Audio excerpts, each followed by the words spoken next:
안녕하세요. 울산 윤부동산입니다. 자, 오늘 함께 보실 뉴스는 재건축 기대감에 서울 노후 아파트값 상승률 신축의 2배에 육박한다라는 뉴스를 같이 보겠습니다. 자, 준공 20년 초과 아파트값 상반기에 3.06% 올라 5년차 이하는 1.58% 상승했다. 강남권이 상승을 견인했다. 압구정 한양 8차 210평방미터 60평대죠. 1년 새 18억 원 건축. 재건축 실거주 2년 백지화에 국민 상대로 실험하나 전세난 부추겨 비판도 쏟아졌다. 자, 재건축 기대감 등의 영향으로 올해 상반기 서울의 노후 아파트 값이 신축 아파트보다 2배 가까이 오른 것으로 나타났다. 작년 하반기 이후 부여된 실거주 2년 의무를 피하려 재건축에 속도를 내는 단지가 늘어나고 압구정동 같은 경우가 대표적이죠. 노조란다. 조합 설립을 진행을 해버렸죠. 바로. 자, 서울시장 선거 과정에서 부동산 규제 완화 바람이 불며 가진 재건축 기대감이 사그라지지 않고 있기 때문으로 풀이됩니다. 이거 좀 아닌 것 같고요. 서울의 노후 아파트들 심지어 40년, 45년씩 된 아파트 단지들이 있습니다. 자, 그런 곳은 재건축을 해야 되겠죠. 재건축에 대한 규제가 워낙 심해가지고 그래서 입주권 못 받을까 봐서 강남 재건축이 속도를 오히려 냈다. 2년 실거주 의무 기간에 들어가지 않기 위해서 작년에. 그래서 실제로 집주인들이 몇 천만 원에서 1억씩 들여서 안에 인테리어를 다시 하고 실입주를 함으로써 오래된 노후 아파트의 전세가율은 전세가는 좀 싼 편이었죠. 근데 그 사람들이 밀려남으로써 외곽으로 밀려나게 되고 그래서 전세가율은 주변에서 또 상승을 보이게 되고요. 그런 식으로 1년 동안 서울 노후 아파트들, 음마 아파트라든지 압구정동 현대 아파트라든지 이런 동네들이 급격한 상승을 보인 것이었습니다. 그러니까 정책이 부동산 시장에 왜곡을 불러일으킨 대표적인 경우가 되겠죠. 자, 그래서 강남권으로 불리는 동남권 압구정, 대치, 서초, 반포, 잠실동 등의 주요 재건축 단지가 몰려있는데 이들 단지가 아파트값 상승을 견인한 셈이다 라는 뉴스입니다.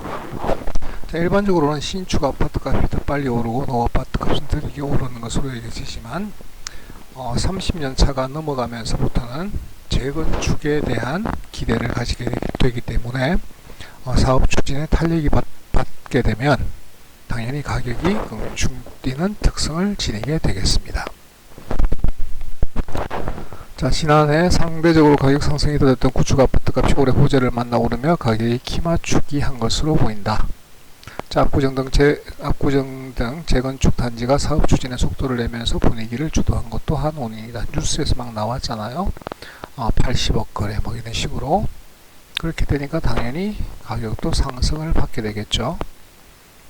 그런 식으로 노후 아파트들 상계주공 6단지 같은 경우에는 반년 만에 2억 5천만 원이 뛰었다.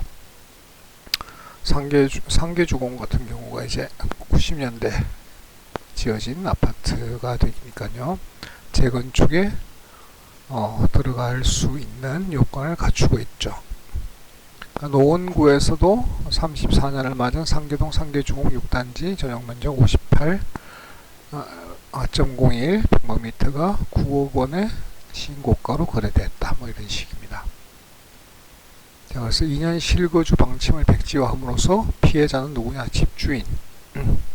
들어가서 살지 않아도 되는 경기 외곽에 있던 집주인들이 어쩔 수 없이 들어감으로써 기존에 좀 싼 전세가에 있던 세입자들은 또 쫓겨나게 됐죠. 그래서 집주인과 세입자 모두 피해자가 된 그런 대표적인 정책이 되겠습니다. 그래서 부동산 관련 카페는 정부가 국민을 상대로 실험한 거냐, 실거주 요건 채우려 수천만 원 들여 인테리어하고 들어간 집주인들은 멘붕이다. 이런 분노에 찬 글들이 올라오고 있답니다. 결국은 뭐냐, 정부 발표를 믿는 사람은 손해를 보고 믿지 않고 버티는 사람은 이익을 보게 되는 상황이 어처구니 없다. 그래서 정부 정책을 신뢰하겠느냐라고 꼬집었다라는 네티즌도 있고요. 자, 심교원 건국대 부동산학과 교수는 정책을 만들 때는 해당 정책이 국민의 삶에 미칠 단기적, 장기적 영향을 충분히 고려하고 부작용을 최소화하는 방향으로 입안해야 되는데, 이번 정부에서 부동산 대책은 충분한 고려 없이 남발한 측면이 있다.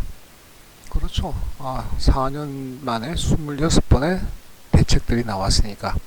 그리고 기본적으로 그 대책들이 끼칠 영향에 대해서 한 번쯤은 시뮬레이션이라도 돌려보든지 영향을 판단을 해야 되는데, 그런 거 없이 설익은 정책들을 막 내보냈으니까요.